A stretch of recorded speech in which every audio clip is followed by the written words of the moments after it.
A wealthy white woman with extra space took in a family of Haitian migrants where they cook for her, and it makes them happy, and she does not pay them. I was writing about this today because it really seems like we used to have a word for things like this, when rich white people would open their homes and give you their extra space and not pay you anything, and then have you do the household chores. Well, but let's be realistic. Indentured servitude, no, yeah, that's what I was thinking. A bit worse than that.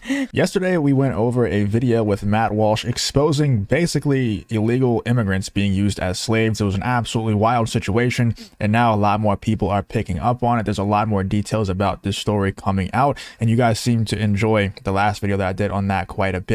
So if you haven't seen exactly what I'm talking about, let's do a quick recap, and then we're going to get into the reactions from people like Matt Walsh and like Tim Pool, the rest of Timcast, and get into the new information that we're getting about this situation that is just absolutely insane. I still can't believe what I'm seeing, that this is just being broadcast on national news, on national TV, and everybody's just acting like this is normal and this is a great act of kindness when it's literally slavery. Let's check this video out real quick, and then we'll get into the new information and the reaction from Tim Pool, Timcast, and the rest of them. Weeks for Wildande Joseph and her husband. First, sleeping on the floor at Logan Airport. Then in Children's Hospital with their 2-year-old daughter who got very sick. Me siento mal. Es muy difícil este tiempo. She felt bad, as any mother would. Now things are looking much brighter as they've been welcomed into Lisa Hillenbrand's Brookline apartment. Tu niña es muy alegre ahora. Sí, muy alegre. Cuando se levanta en la mañana, se dice, "Ay, Lisa." Oh. She says her daughter is very happy. When she wakes up in the morning, she says, "Hi, Lisa," and everyone starts the day smiling. It's a delight, and it's really fun having them. What I realized is there's so much prejudice against refugees, mostly because people don't know them. Lisa says she feels like she has her own personal chef, as Wildande loves cooking. Did you catch that? This person, that white lady, said there's so much prejudice against immigrants because you just don't know them. And then she goes on to say, or the reporter goes on to say, quoting that same white lady, saying she feels like she has her own personal chef ever since this Haitian lady has been living in her home. Do you see what I'm getting at here? Obviously, I don't want to straight up say what's going on for obvious reasons, but you can basically see what's happening here. And it's just so funny how you can go so far woke that it's basically like going so far west that you're going east at this point. Like, they're going so far woke, so far inclusive, that they're having slaves live in their home. And she said she feels like she has her own personal chef. Absolutely nuts. ¿Te gusta la ocupación? Sí. Sí.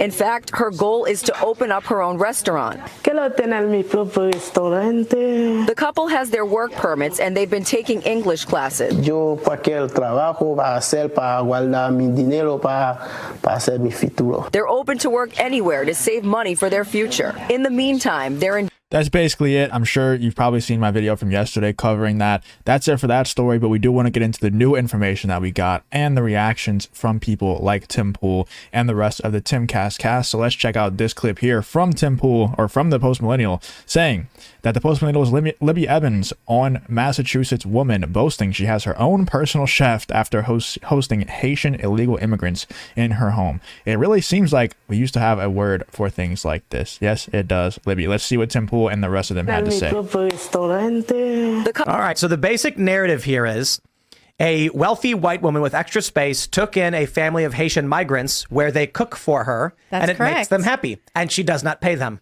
I was writing about this today because it really seems like we used to have a word for things like this, when rich white people would open their homes and give you their extra space and not pay you anything, and then have you do the household chores. Well, but let's be realistic. Indentured servitude. No, yeah, that's what I was thinking. A bit worse than that. And how about like an I wrote about it today, and I did use the S word. You're making an allusion to slavery. Yes, that's correct. But these Haitian migrants came here by choice, and they can leave anytime they want. They can go anywhere. They can leave, and there is a perfectly fine dumpster they can sleep in if they want, they can choose to live in the rich white lady's home and have shelter for their family, so long as they keep, giving exchange of their services. Right. Well, don't au pairs come from like Sweden and stuff in exchange for room and board and then taking care of the children? They get paid, and they have special immigration status. Yes. So a few friends of mine 20 years ago were au pairs and it's a program. You get paid. Okay. You are a live-in housekeeper who receives a salary or wage, usually a salary. Stipend or something. And then you have a special visa.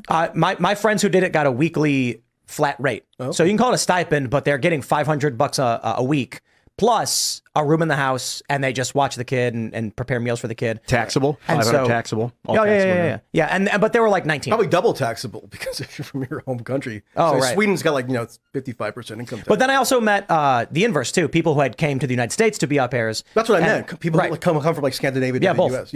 Yeah, but that's a job. Yeah. You could also do like teaching English and Korean stuff like that. Yeah. This isn't a job. This is these are people who came here illegally. A place to live. I think this woman, she should be in prison. Yeah, well, it's not just her. I was writing about this for Human Events today. I did an op-ed and I started digging into what's going on in Massachusetts. In Massachusetts in August, you had the lieutenant governor telling Massachusetts, Bay Staters is what they're called pretty much. You had her telling everybody to open up their homes and let everybody in. They have a vast network of not-for-profits and NGOs that facilitate housing people in the homes of, residents. And working out whatever sort of arrangements. But you have to imagine that if you're like, essentially homeless in a foreign country and you're in somebody's house, you're going to do whatever you can to try and make it less, I think, less of a burden for that person. You're going to like do whatever the chores are.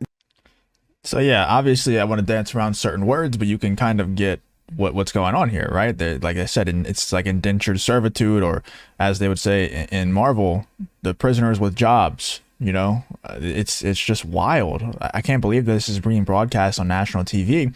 And do you agree with Tim Pool that person should be in jail? Tim Pool is basically saying that white lady that's housing these illegal immigrants and saying that she now has a personal chef that's working for free. Do you you agree with Tim Pool that she should be in jail? I mean, if we're being completely honest, he's not wrong. He's not entirely wrong. Like, this is kind of sick what they're doing.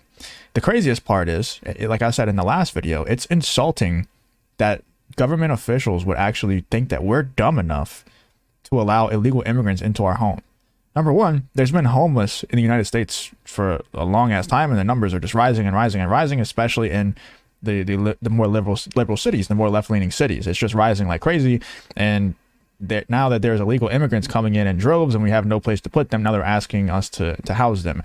That makes no sense. It's insulting. Nobody's dumb enough to do that, right? Except for the extremely woke people who are probably very for inclusion and very against indentured servitude, especially for minorities. But once again, they've gone so far west that they're now going east. Let's check out some of the replies here. This person says right now she has the luxury of shopping for the illegal criminal alien she homes, but if her ideology has its way, she will not get to choose how she would feel about housing an MS-13 gangster, or I'm not going to say that last word, but you get the picture. It's only a matter of time before it turns sexual. Just watch. What's crazy to me also is not only is it insulting to our intelligence for these government officials to ask us to house these illegal aliens, but also, like, why are they not housing these people? I'm sure they have large houses. They have ample room to put these people. Why are they asking their citizens who are living in apartment homes and stuff like that to house these people? Why don't they just bring them into the White House and bring them to these government official houses? I'm sure they own rental properties and stuff like that. So why not just throw them in there? We had a very similar reaction to under this post right here. Let me move it over so you can see. But, Mostly Peaceful Meme says, you're telling me Democrats are enslaving POCs people in the name of charitable goodness again? That's what I said in the last video, man. It's like history is just repeating itself over and over again. This person said we used to call this, indentured servitude, that word there.